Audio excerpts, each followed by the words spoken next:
Ultimate game plan for college sports. 5 guys who live and breathe the game are here to break down the biggest plays, the hottest takes, and the boldest predictions, bringing you segments like The Kickoff.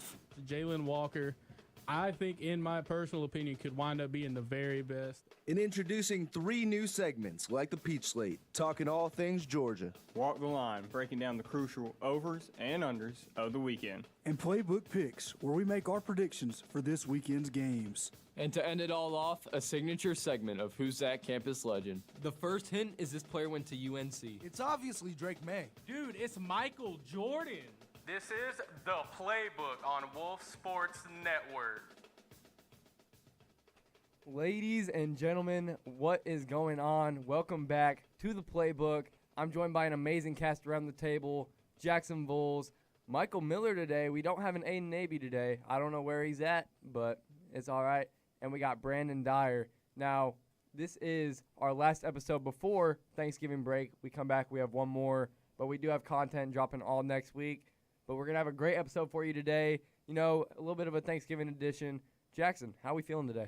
I'm super excited for this episode of the Playbook, especially it being Happy Hokie Day. Thanksgiving special for the Playbook is our first holiday special for the Playbook, so I'm super excited for that, and I'm just ready for Thanksgiving break, man. Getting a lot of good food in my stomach. Yeah, I mean, definitely the food is something I look forward to, but also, like, getting to see my family. Haven't seen them in a while. I'm so excited to head back. But Michael from Sports Out of Pocket is joining us today. How are you doing today, Michael? Doing great, JT. You know, just excited to get, just get a week off of school. Like, I've been doing a whole bunch of work. Had to write a paper the last couple of days, so I'm glad that's over with. And then this week, for like watching Georgia play Charlotte. Like, I know a lot of people don't love the the cupcake games like that, but yeah. I feel like my heart rate has been up and down so much like all season. I'm just glad just to go into a game, just get a week off for having a big rivalry game with Mr. Brandon Dyer next Friday. Yeah. Oh, Georgia's going to be taking on me personally? Yeah, No. Brandon Dyer on the field. Brandon Dyer in the trenches, unstoppable. No, Brandon, how are we doing today? I will be on the field for that Georgia Tech Pitt game this Saturday taking pictures. So that is going to be a fun time. But I want to get into the show because I love this show. Another Friday here in Carrollton, Georgia, the city of dreams, and it's time for some college football, baby. Let's go. It's time for some college football. Let's start it off. All right, everybody in here, are you ready for the kickoff? I said, are you ready for the kickoff? You heard it, ladies and gentlemen, and there's been a few things that have happened, and the biggest story throughout this entire week has been James Franklin going to Virginia Tech. Now, Jackson, I want to throw this one to you first. What do you think? Do you think Virginia Tech made the right move, or do you think James Franklin maybe could have done better? What's your outlook on this? Honestly, I personally love the move with James Franklin going over to Virginia Tech. First of all, I want to say with James Franklin at head coach over at Penn State, last season in the offseason, they had the 20th ranked, nationally ranked recruit class coming into, the CFB. And then when it comes to Big Ten recruiting class, it was number 5. And I think that's a big thing for Virginia Tech, bringing in these top 4 or 5-star recruits. James Franklin is, the key word of consistency, 10-win seasons. Do I think it's going to take a little bit of time for a development to a Virginia Tech ACC championship?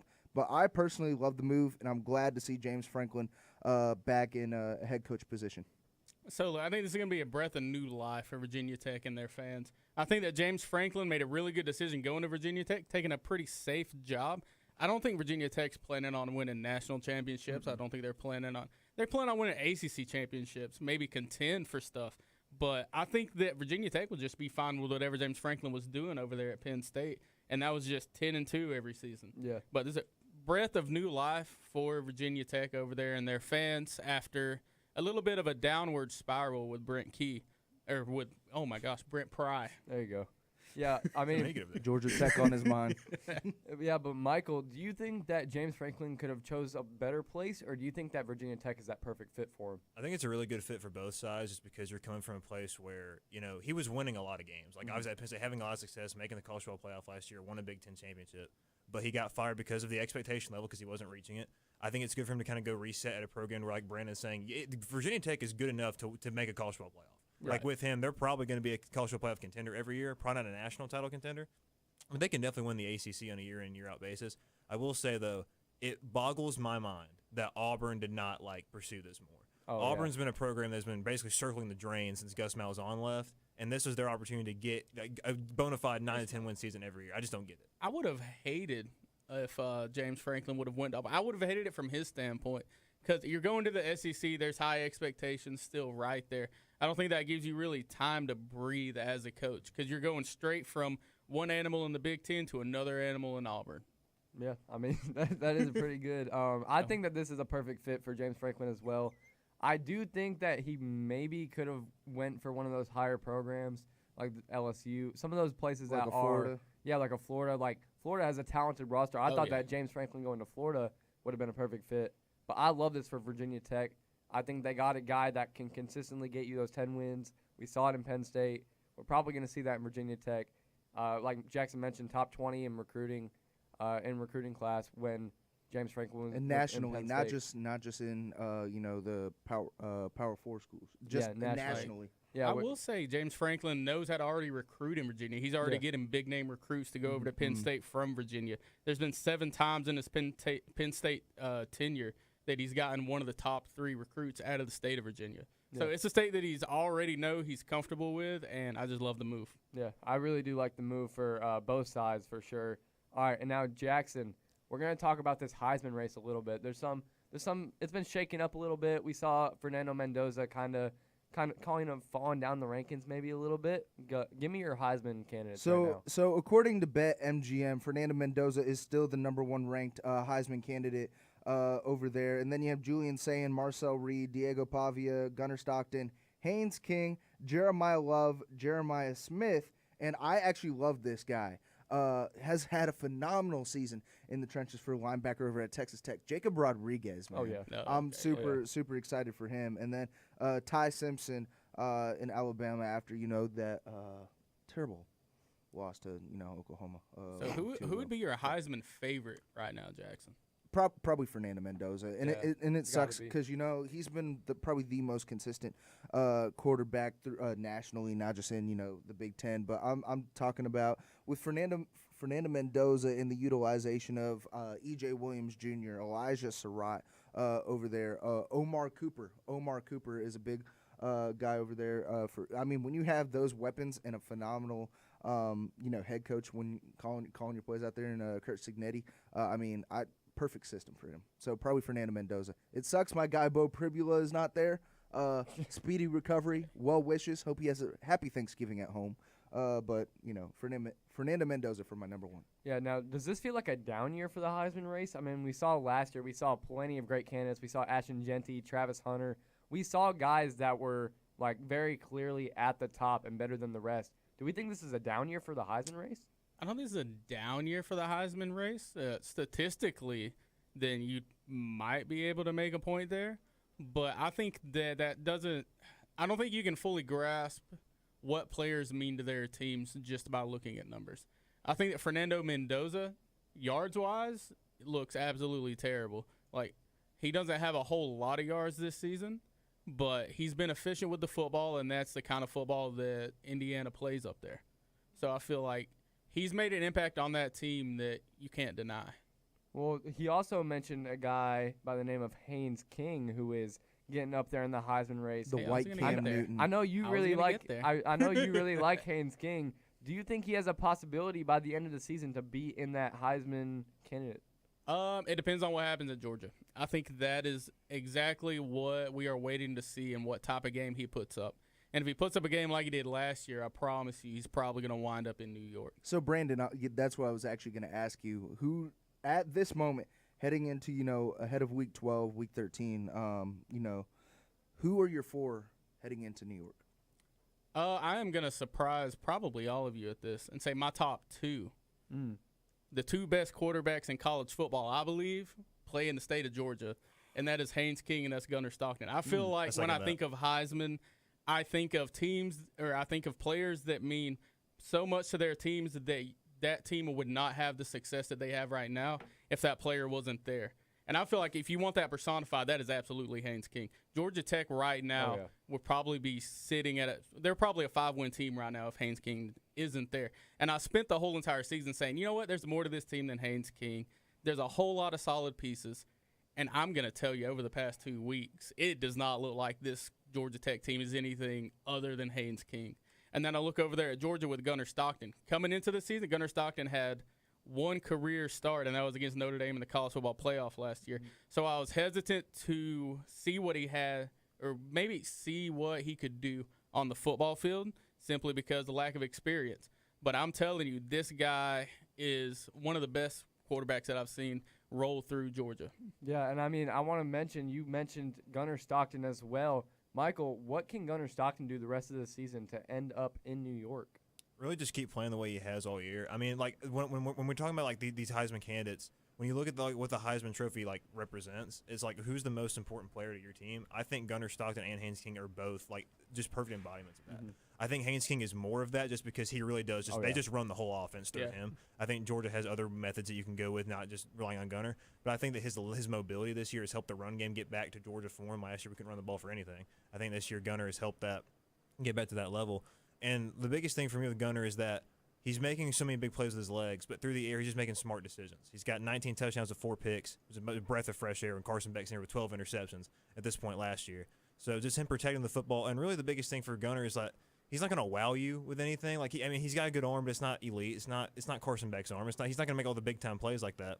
But he just makes smart decisions and puts Georgia in spots to win games. That's what Haynes King does as well. Yeah, I mean, but the Heisman Trophy is the best player in college football. It's not the most valuable player to their team. Sounds like you're comparing the Heisman Trophy to the MVP, like in the NFL. I don't really think that you being valuable to your team is equivalent to you being the best player in college football. I do think that those guys deserve it. I think that Gunnar Stockton and Haynes King are both amazing players. They both deserve to be in New York by the end of the season.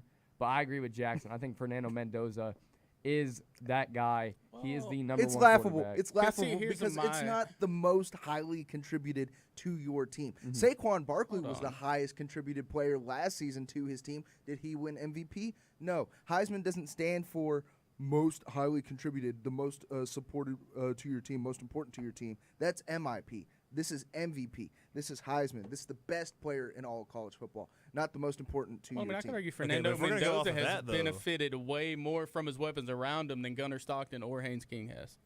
Jackson, who would you say the best player in college football is right now? The best player in college football? Yeah.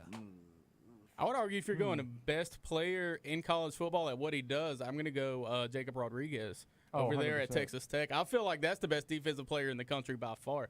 At what he does, he's better than anybody else at that linebacker position in the country. I agree. When was the last time we had well, outside of Travis Hunter, when was the last time we've had a defensive player win Heisman? I think it's Charles Woodson. Yeah, I think you're right about that, yeah. I think Yeah. you are right I about don't that. know. And I Dominique like- Sue came close. He came in second in, I think it was 2008. I like college football voting better than pro sports voting because I mean with the NFL it's a quarterback award. No, there's too many votes. There's too many no, votes. no, It no, goes no. into the And a lot of the people, No, because a the lot of people that NFL have votes in college football don't even watch it. Like, So a lot of them are just NFL people that have votes for some reason. The NFL voting is always a quarterback award. The last person to win that was a non-quarterback was Adrian Peterson. Who was the last non-quarterback to win a Heisman? What? Devontae Smith. Devontae Smith. 2020. Yeah. So Travis Hunter last year. Travis Hunter last year. Travis but- Hunter last year. I forgot about that. No, but I mean, I completely agree. I agree with Jackson, but I see your guys' point about it. They're very valuable to their team. Georgia Tech would probably have 4 or 5 wins if it weren't for Haynes King. And he's a great player, so he definitely deserves to be in those talks. But it would have to, for me personally, it'd have to go to Jacob Rodriguez. I mean, you mentioned he's the best at his position. Nobody's even close to him. Like, he's making an impact for that team, and he's also, he's doing a really good job at it. So I feel like he's the best player in college football right now. But we are going to move into a little bit of a problem. Now, Brandon, you had a clip blow up about the SEC that you talked about a few weeks ago, and it just blew up on TikTok that you posted, talking about the SEC and how their losses really don't mean anything because they're in conference. So I want you to go ahead and fix these conferences for us. So it's rooted in too many of these teams that are going to their conference championships or about to go to the conference championships haven't played the good teams within their conference. You have Texas A&M, who is not going to play Georgia, Alabama, Ole Miss, Tennessee, Vanderbilt, or Oklahoma in the regular season, that it's going to go to the SEC championship game. You have Georgia Tech in the ACC, who hasn't played Miami, Louisville, Virginia, or SMU to get to the ACC championship game. And you have Ohio State in the Big Ten, who's not going to play Indiana, USC, Oregon, Iowa, or Illinois to get to their conference championship game. So I think the way that we fix this is we just make conferences smaller. We go back to where we just have 12-team conferences and we have 5 conferences. I know that sounds very weird to all you new guys in college football, but there was a time where we had 5 conferences and it was beautiful. We have the SEC, the Big Ten, the Big 12, and the Pac-12. I'm bringing back the Pac-12, you guys. Okay. And what I'm going to do is I'm going to just separate them into divisions where you have 6 teams on each side of the division, and you have 8 conference games. And each one of the – so say Georgia and the SEC, they play their 5 that's in the East. And then you play 3 of the teams from the West one year.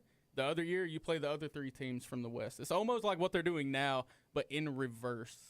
Would you keep like one opponent, like one cross division opponent per year? Like would you keep Georgia Auburn every year? Or would you flip that? No, I'd flip it. I understand where that was my thing, because there's gonna be costs that come at making this happen, and that was just one of the costs that I think I was willing to deal with. And we bring back the big thing with the SEC in my suggested format is going to be them losing Texas A&M, and losing Missouri. And I think that they go back to the Big 12. Where they belong. Yes. You go back to the Big 12, and then you bring Nebraska back into the Big 12. You have some of these high-powered matchups and rivalries that you've been just missing, like Nebraska, Oklahoma. You have Texas A&M, Texas Tech. You have Missouri, Kansas. You have USC, Stanford over there in the Pac-12. You have Oregon and Oregon State, Washington and Washington State. I think that we got so geographically just discombobulated screwed over when it came to these college football conferences and how big that they're trying to get right now. And then the biggest question, and I have them still without a conference, is going to be Notre Dame. I know it's highly contested on if they should even join a conference. So what do you guys think of Notre Dame? Do you think that Notre Dame should have to join a conference, or are you okay with them being independent? I think they need to join a conference. I mean, as much as I hate to say it, Notre Dame does not look like a team that should be in college football playoffs, and they should not have any type of favoritism into going into the playoffs just because they're an independent school. I don't like it. I don't think that Notre Dame should be a college football playoff team right now. I don't think they deserve anything of that sort. I think they need to join a conference. But at the same time, speaking about college football playoffs, right? How would that work with 5 conferences? Are you doing the top 2 teams from each conference and then having 2 power? I think it'll just be group of 5 schools what we have right now, and it'll be just your 5 highest conference championship winners. Okay. And just if that 5th conference, say the Pac-12, just doesn't have anybody that's good enough, high enough in the rankings or whatnot, and say Tulane, North Texas, USF is ranked above them, then they don't get an automatic bid into the college football playoff, and we just kind of keep the system that we have right now. So if you have 5 conference champions, only 4 of those get bye weeks. How would that work out? Well, even Just now, so the low- rule even is then, it'd be, now you don't even have to win your conference to get a bye. With It'd the be current just setup. the top 4 teams. It'd be 1, 2, 3, 4, get your buys, and that's it. I think Notre Dame needs to be in a conference, and I have a specific conference in mind. Let's throw it back to 2020, shall we? When Notre Dame was in the ACC. Yep. I want to see Notre Dame back in the ACC. Honestly, one of the most exciting Hold up, Notre they've never Dame been in teams it. I've seen. They've never been in the ACC. They were for that one They- year. They were They and are. this is my point. The ACC missed a golden opportunity. They could have made Notre Dame agree to join the conference for that season and then stay permanently, or they say, or we're just not going to let you play this year. So look, They could have done that, and they didn't do it. I get a lot of the hate on Notre Dame not being in a conference, but I don't mind them not being in a conference. I don't mind them being independent. But in my model, what I have is 8 conference games, and you have to have 2 Power 5 opponents every single year on your schedule. Okay. And I don't mind Notre Dame having their independency and whatnot, as long as they schedule 10 Power 5 opponents. I would love the matchups, though, if Notre Dame went to the ACC, because then you got Notre Dame versus Clemson when they were good, I guess. You have Notre Dame versus Miami, Notre Dame versus Georgia Tech. If Yeah. you get those games each season, I would love to see it. But we are going to go to a quick ad break, show some love to the other shows. When we come back, we're going to talk all things Georgia, and then, of course, get your wallets ready for Walk the Line. Keep it right here with the Playbook on Wolf Sports Network. But for now, Let's take a break.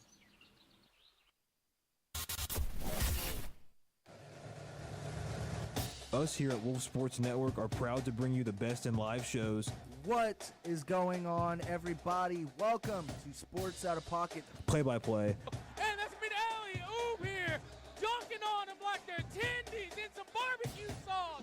Oh, my! and the biggest hits in music 24 hours, 7 days a week, only on WSN Wolf Sports Network. Join Wolf Sports Network as we present our 4th tailgate of the season on October 25th. Breaking down the game between the Central Arkansas Bears and your West Georgia Wolves. And other matchups from across the college football world. The action starts at noon, only on Wolf Sports Network. Tailgate sponsored by Campus Services and Westwood Apartments.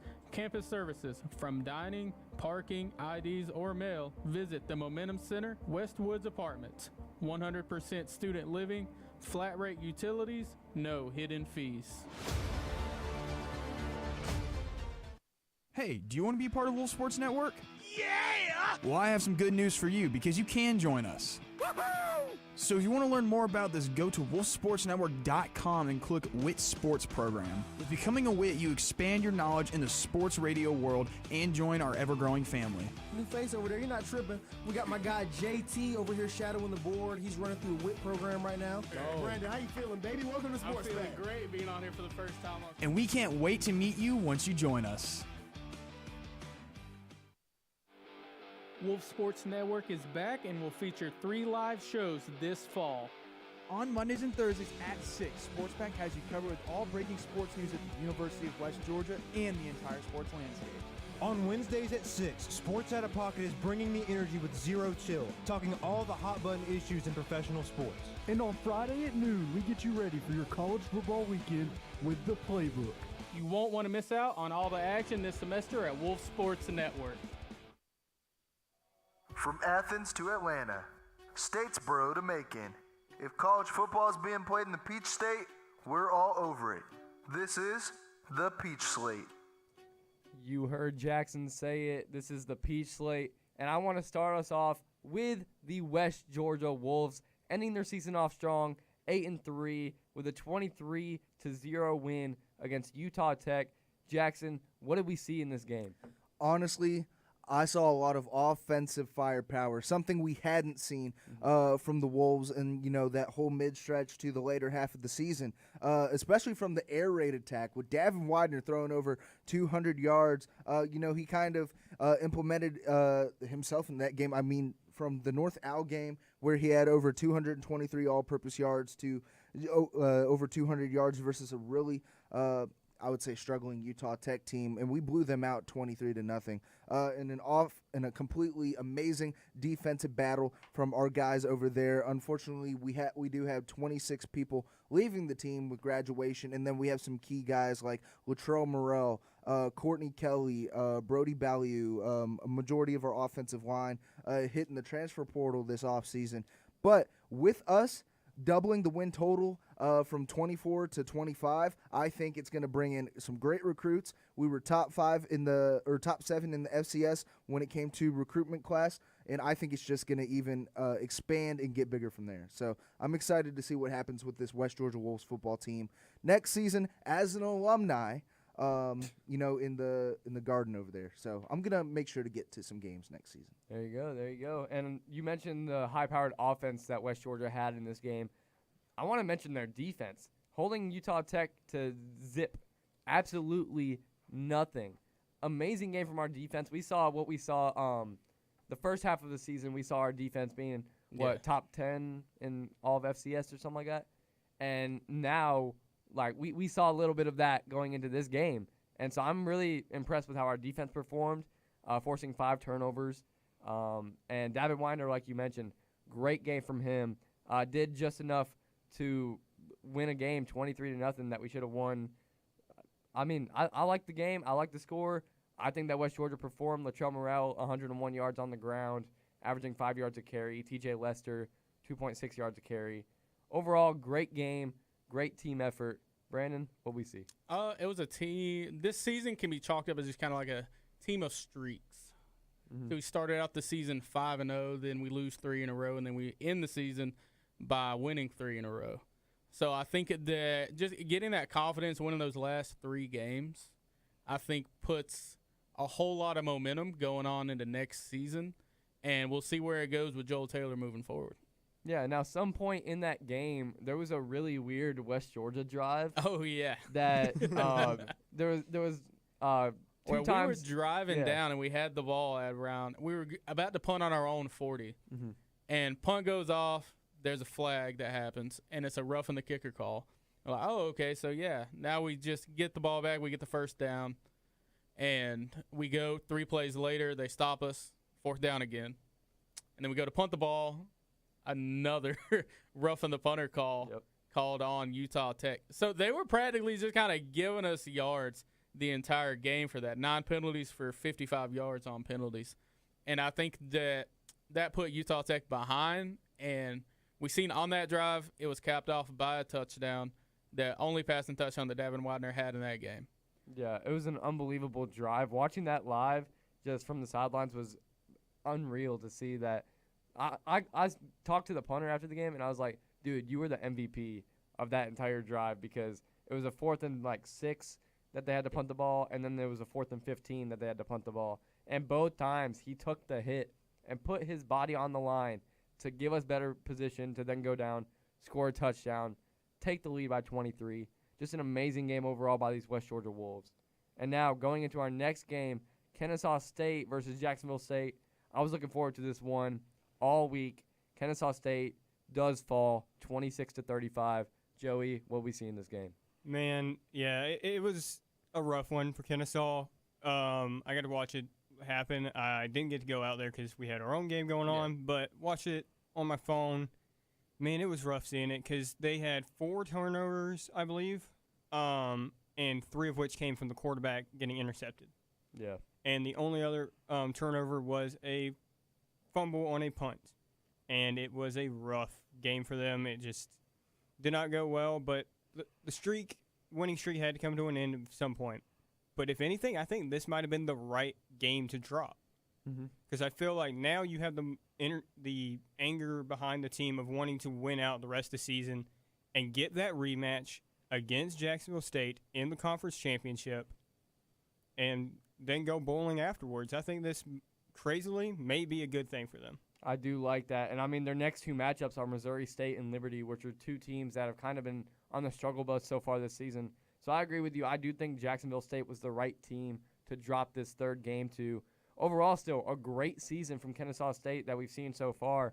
And Amari Odom having 3 interceptions is not what you want to see, but it's a tough Jacksonville State defense. I think that Kennesaw State's going to go out after this game. They're going to win their next 2, and they're going to go into the bowl season at 9-3. Now going into our next matchup, we had Georgia State taking on Marshall, falling 18-30. And then we go over to Savannah, Georgia Southern, getting the win against Coastal Carolina, 45-40. An amazing game, high-scoring matchup. We saw a great game out of J.C. French and an outstanding performance out of Georgia Southern. Now, the 2 big games this weekend. I want to start with Georgia Tech versus Boston College first. This was kind of a close game. Nobody expected Boston College to stay in this game. But then there's also certain people that think that Georgia Tech are frauds, Jackson Bulls. But Georgia Tech in this game came out with the win 36-34. Very close game. Brandon, what we see? Our defense couldn't stop anything, for one. But I think that the biggest thing is Georgia Tech just finds a way to grind out wins, whether that be against Boston College, whether that be against Wake Forest earlier this season, whether that be against Duke. We just keep on and we find a way. We have that grit to us to win close games. And I think you're going to see a whole lot of that when we play Pittsburgh this weekend. I completely agree, and I'm really excited for this game against Pittsburgh this weekend. After seeing Georgia Tech all season, they've been playing down to their opponents. They need to have a game where they just win outright. And speaking of winning outright, there's another team that won outright this weekend, the Georgia Bulldogs, beating the Texas Longhorns 35-10 And now you mentioned on the playbook already, you are tired of hearing about the Texas Longhorns. You wanted Georgia to absolutely demolish them, and they did. So this Georgia team, absolutely unreal performance.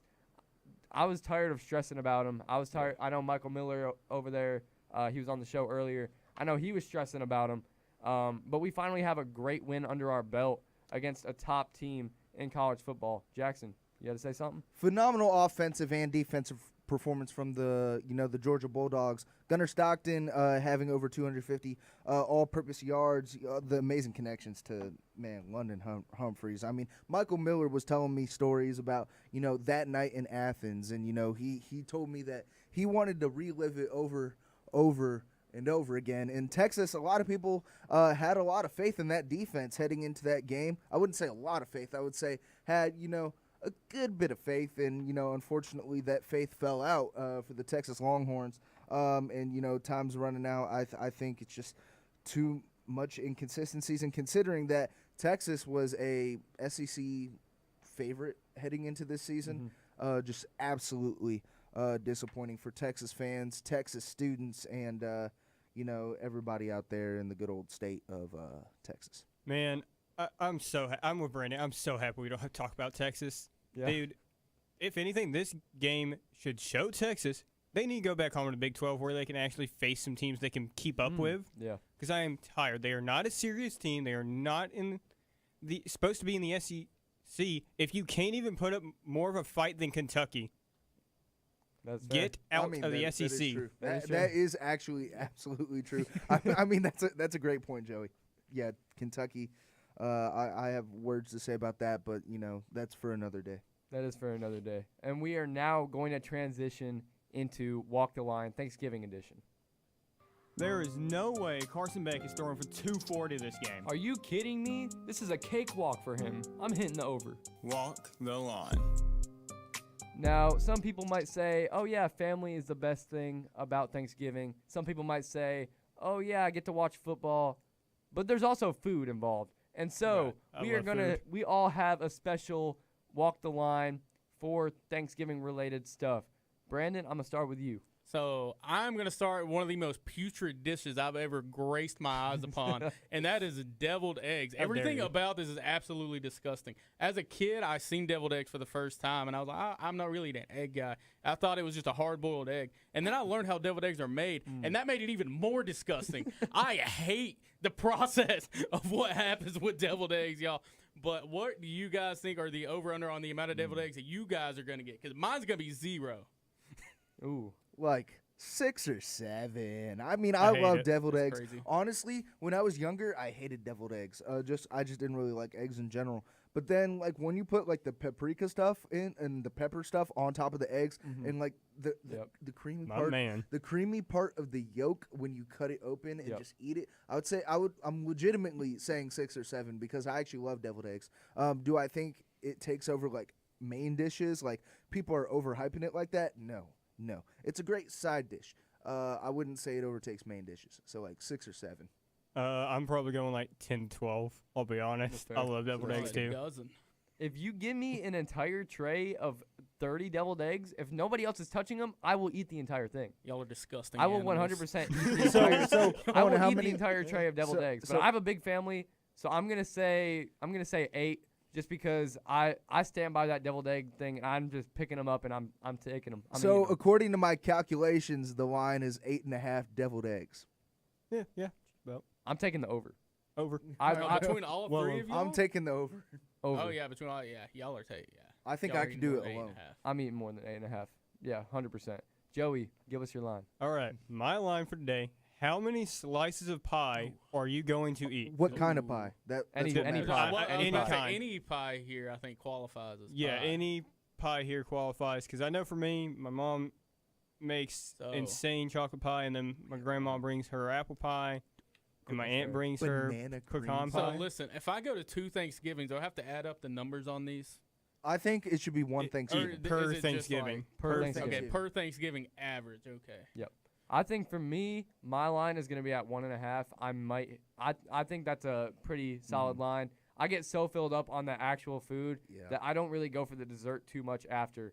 I do think I'll have at least one, but 2 might be pushing it a little bit. I agree with that. And honestly, Brandon says he has a lot of hatred for deviled eggs.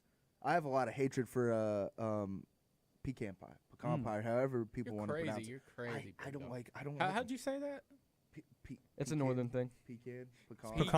It's pecan pie. No, Pecan pie. First of all, it's Pecan. It's No, pecan no. pie, and it's absolutely delicious. Pecan okay. pie. Honestly, And- I'm putting a negative 5 rushing yards on the pecan pie. I always send them backwards. at my grandma's Thanksgiving, one of them, I always get 3 pieces of pie, and that's because there's always 3 different pies that are there. There is a pumpkin pie that's always there. There's a pecan pie that's always there. And there's also a buttermilk pie. I don't know if you guys have ever had buttermilk Yes. pie. No. But buttermilk pie is absolutely delicious, and it's slept on. Hang on. Bro, give We're me a- not going to let the skinniest dude here eat the most amount of pie because I'll be honest with you. I will Hey. eat like 6 slices of pie by myself I'm more of a turkey guy. after having like 3 plates of food. How am I the skinniest one here and eat the most? Hold up. Give me Metabolism, dog. Metabolism, hey, Give metabolism me- is a gift. Give brother. me a banana cream pie. Honestly, underrated type of pie. Apple pie, like a blueberry buckle. That's sometimes there at Thanksgiving as I well. forget about that one. Blueberry buckles are good. I don't know if you can count that as a pie. It's more of a separate dessert, but still, I mean, throw that out there. Just give me a classic pumpkin pie. Mm. Like I that's can't eat that's pumpkin pie. the I main. like pumpkin pie. That's the pie to have on Thanksgiving. I might have 2 pieces of that and not a single piece of any other pie, but I choose 2 pieces of that over not having that and having 2 pieces of something else. Pumpkin pie is goated. It's classic. It's simple and it tastes good. Jackson, give us your line. So I'm gonna throw it back to the main dishes, and a lot of people have controversy about turkey or ham. I'm gonna stick with turkey because personally I'm a turkey guy on Thanksgiving, ham on Christmas, ham on Easter. So yeah, I'm gonna say turkey. I know a lot of people around this table have mixed feelings about turkey, but turkey. I'm gonna say slices of turkey, or let's say servings of turkey, like slices, like the So, big slice pieces. How many? I am going to propose a question, and it is going to be, I hear about Thanksgiving turkey, and I hear about Christmas hams, and I guess it might just be that Thanksgivings that I'm going to, but I have both of those at Thanksgiving as an option. Like, do you guys not have both of them? Is my yeah. family just like protein rich? No, Well, we do turkey and ham because some of my family just can't eat turkey. So I mean, my family does give the option of both, but I choose to have turkey on Thanksgiving because I know I'm going to have ham on Christmas. I do prefer ham, but it's Thanksgiving. You're going to have a turkey. You're not going to have ham. There's so for both. me, I'll There's get into both. a longer analysis of this later, but I think that if I know who's cooking the turkey and I can trust them to make a good turkey beats any kind of ham you put in front of me. Fair. But I feel like ham is way more consistent than turkey is. Absolutely. Because you can just pop a ham in the oven and just be completely done with it. Like, if I'm just going by that's the safest bet, I'm going to your Thanksgiving for the first time. I may get a little bit of turkey right there, but I'm mainly going to be going for ham, and that's simply because that's the safer option. So Yeah, how many slices of either turkey or ham, like servings, like the big slice, like a good portion of it? How For many me? slices for the line? I None. might go 3. I might go 2.5, maybe 3. Yeah, I was about to say. I'm I'm probably a in that big same meat boat. guy. I like my protein. I'm in that same boat. Say about 4. I'm ham. Turkey has a weird effect on me. It messes my stomach up too much. That's fair. That's fair. And I mean, you can definitely mess up turkey a lot more than you can mess up ham. Absolutely. Ham is a hard thing to mess up, but turkey, you can have it be way too dry, Yeah. and that completely ruins the I entire mean, turkey. we've I seen thought I we've seen didn't like- National Lampoons. I thought I didn't like turkey, but I had a good turkey, and let me tell y'all, there ain't nothing that beats a good turkey. If you Exactly. put a good rub on it and like smoke it, or even just put it in the oven. He's fantasizing dude, over here. It's JT, good. Man, what's I'm your getting line? hungry Like, again. my mouth is I'm getting watering. hungry Jackson again, is boys. drooling over turkey right now. I'm gonna get into my line. This is how many times are you gonna go up and get the food? How many plates? how How many many plates? returns are you gonna do? 4 returns. Like 4, 3. 3? I absolutely like, Are we counting load my going up to plates get up. dessert as a return? Yeah. Yeah, that's Okay, a then plate. yeah, Yeah, four. that's its own 3. separate plate. Yeah, 3. So I think the first plate that I get a whole bunch of mac and cheese on it. Like big mac and cheese, man. big roll, and big ham Hawaiian and rolls, turkey. Brandon. Like Oh, that yeah. is the Hawaiian only. rolls. Yeah, I was about to say Hawaiian rolls are Gotta the be only the way king's to go Hawaiian with rolls. it. Yeah. Yeah, 100%. This is the hungriest I've ever been on this show. We'll go get some food after this, brother. But we are going to take a quick ad break. Maybe you can go get some food during this ad break. When we come back, we're going to give our picks for this weekend's game. And then, of course, we have Who's That Campus Legend? Here in the South, college sports are pretty big, and well, that's a good thing. 'Cause you're listening to the Playbook on Wolf Sports Network. Sports Out of Pocket has a brand new showtime. Yeah. But what time is it at? I don't know. It's not 5 to 6. It's not 7 to 8. It's 6, 7.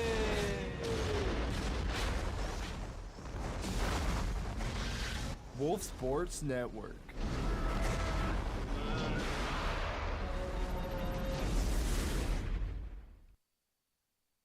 Hello?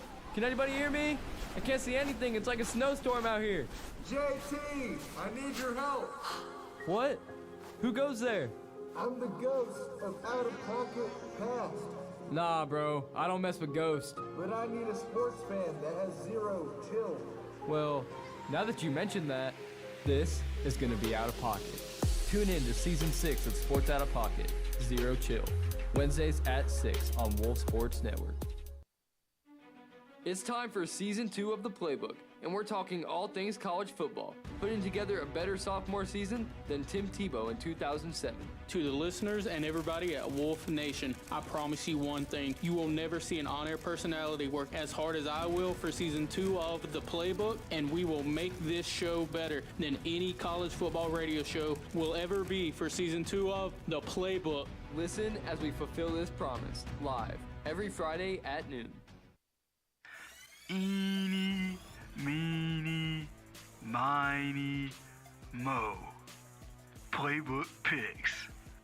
Now, Aiden might not be here this week, but that stager will always be here. Amazing Legend. stager, the best Gary. stager we have here. So we're going to get into some picks for this weekend.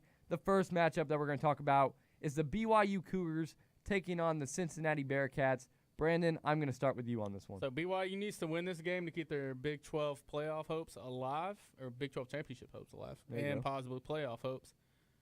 It's the Big 12. It's going to be fun, and it's going to be the Cougars on top. Night game at Cincinnati. I like Cincinnati's defense. BYU, tough loss a couple weeks ago against Texas Tech. I think they fall again. Give me Cincinnati. No. I mean, Cincinnati fell to Arizona last week, unfortunately. I love the offensive production from Brendan Sorsby so far this season. Do I think it's enough to keep up with that BYU defense and offense over there? And Brandon said, light a fire under them. So give me the Cougars in this one. I'm also going to have to go with those Cougars.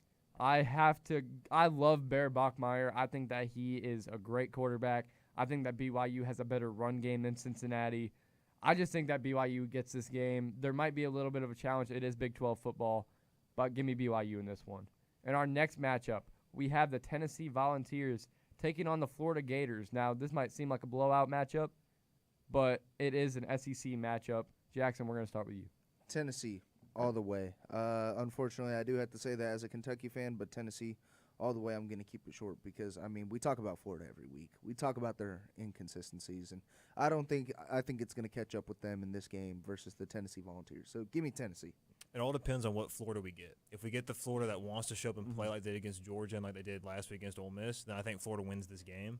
If they don't, then I think Tennessee wins this game by 3 touchdowns. So I'm glad you mentioned it was an SEC game, but this is also a rivalry game. Mm-hmm. Like, this used to be both teams' like first SEC game of the season, like back in the day when Georgia and South Carolina played each other in that first like 2-3 week stretch of the season.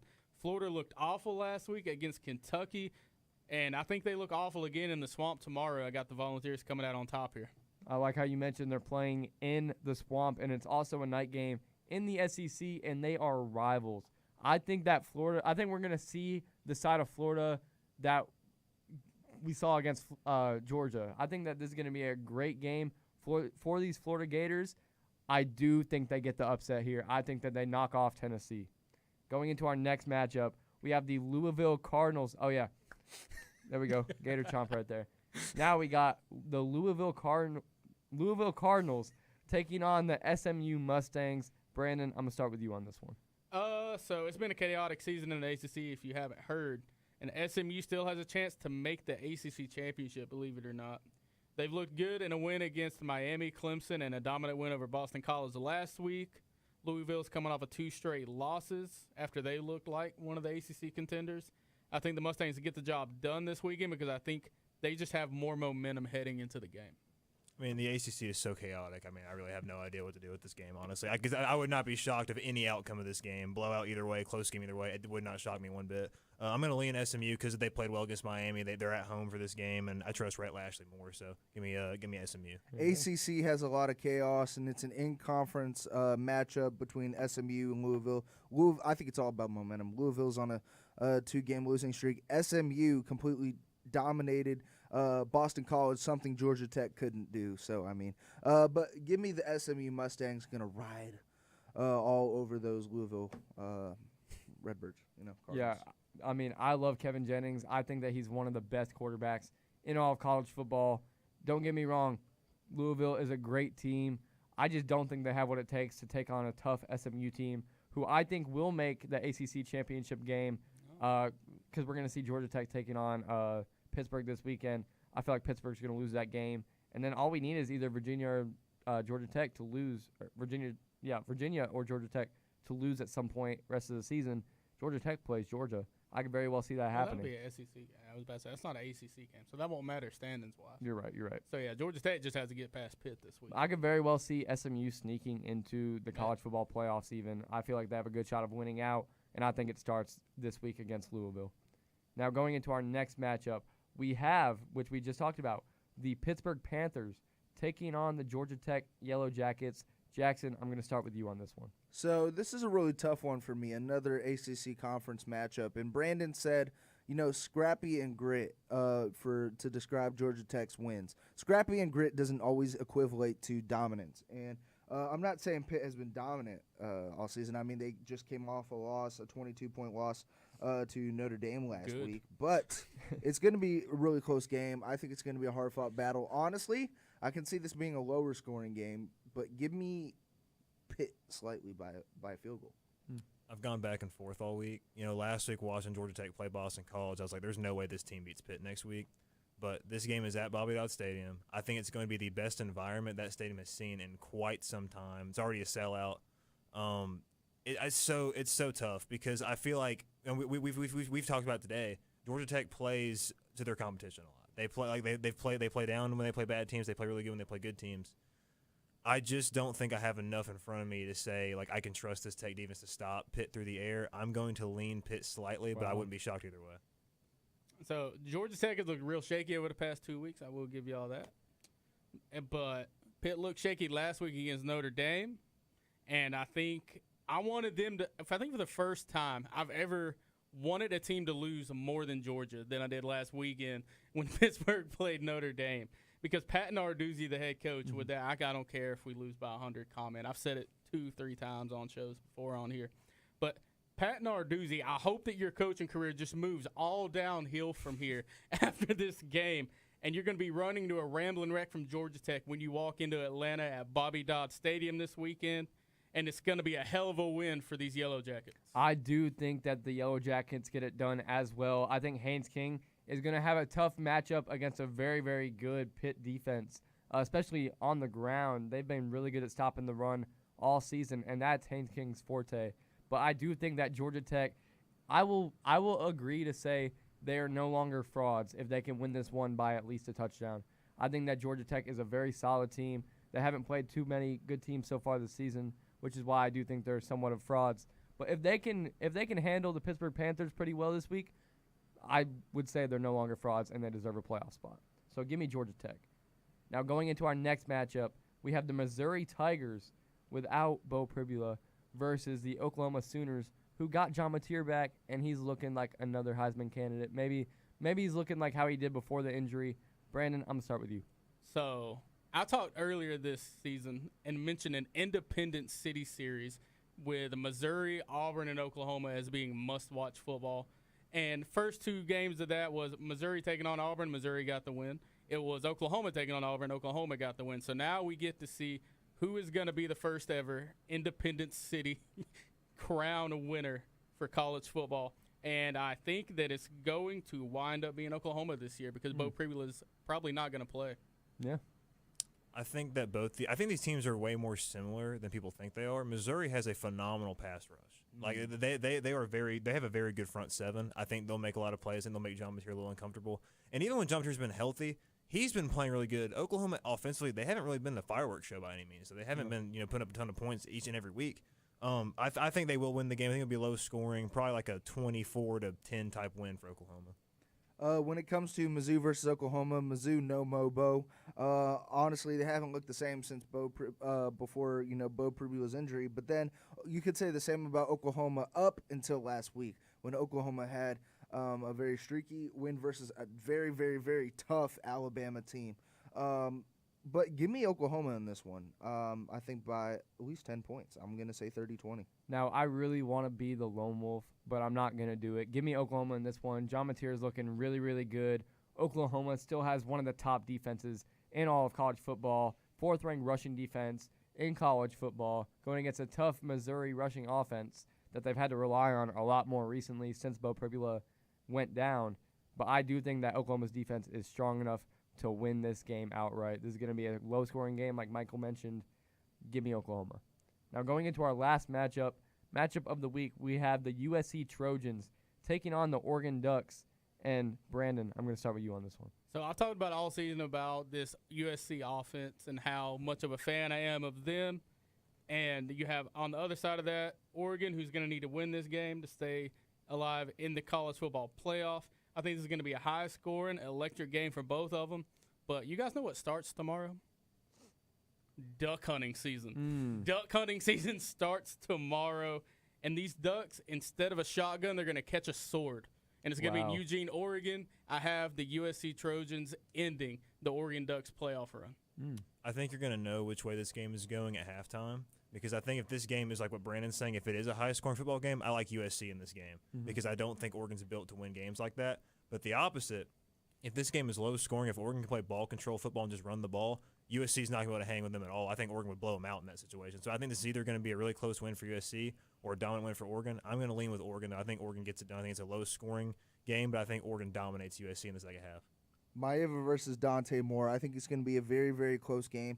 Honestly, I'm not going to base this off of my pick, the reason why I'm picking this pick, but both teams, were minimalized by Iowa's defense. But I want to say, as much as I love Maeva and as much as I love the, the whole connection over there with Makai Lemon and, the offensive ground game and air raid attack over there, I'm going to take the Oregon Ducks. I think they avoid that sword and, quack on them Trojans.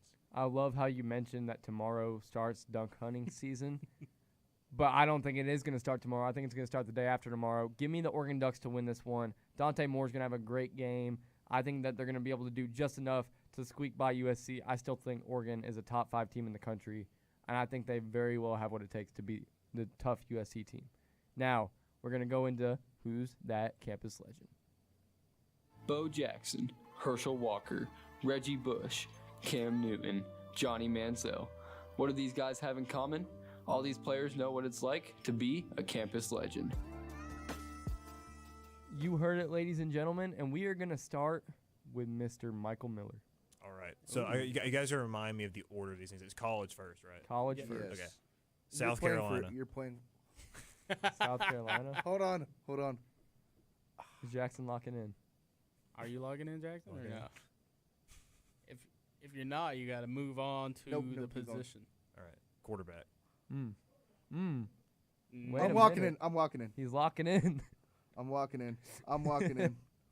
I'm not locking in. Give me and JT the draft class and where his pick. So his draft class would have been 2020. However, he did not get drafted and has no NFL career or any other league. He just stopped playing football after 2019. Okay. I didn't. I got you. I don't got to guess. I don't got to guess. I don't know the name. I can see him, though, can't you? Him. Yeah, I can see him in your picture head. him. I know. All right. Because he was part of that. Was he part of that South Carolina win over Georgia? He was on the team, but he was hurt during that game. All right. Years played. 2016 to 2019. All right. That's in college. Got it. And he didn't play for any NFL teams. He did not play for any NFL teams. Went straight into coaching after he straight into coaching. I don't got to guess. You already know who I put down. I don't. All right, we don't I got to don't guess. have an idea. All right, Jackson, flip your board. I'm going to be upset when I hear the name. It is not Steven Garcia. It is Jake Bentley. Oh. Should have known that. All right, well, we are going to move on. Should've known. Jackson, you're going to go next. All right. Let's see. College, Notre Dame.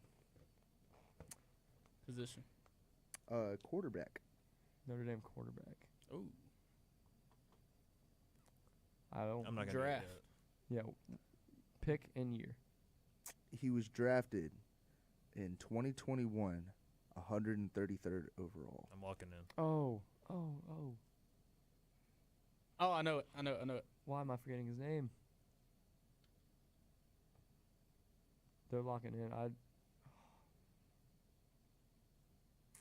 Can you give me I the think I got it. years played?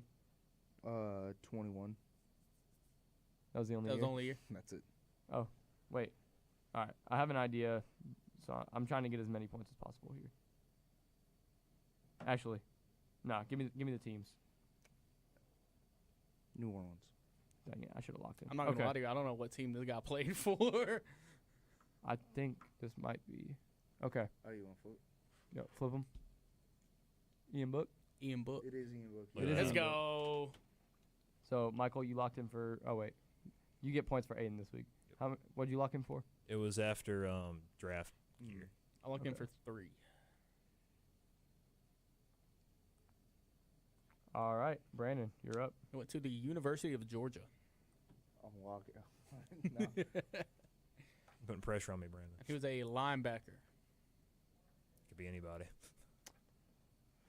There's a couple guys there. First round, 17th pick in 2005. Oh, okay. I'm glad I didn't do the pick that I was gonna put down. This is for sure the greatest Georgia defender that's Oh. ever came through that program. I'm locking in. Keep going. Played from 2005 to 2007. Keep going. Yeah, teams. Played for the Cincinnati Bengals.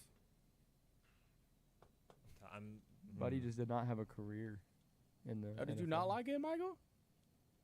Oh, I'm thinking. Like I said, I don't want to fully lock in yet because I'm between two people.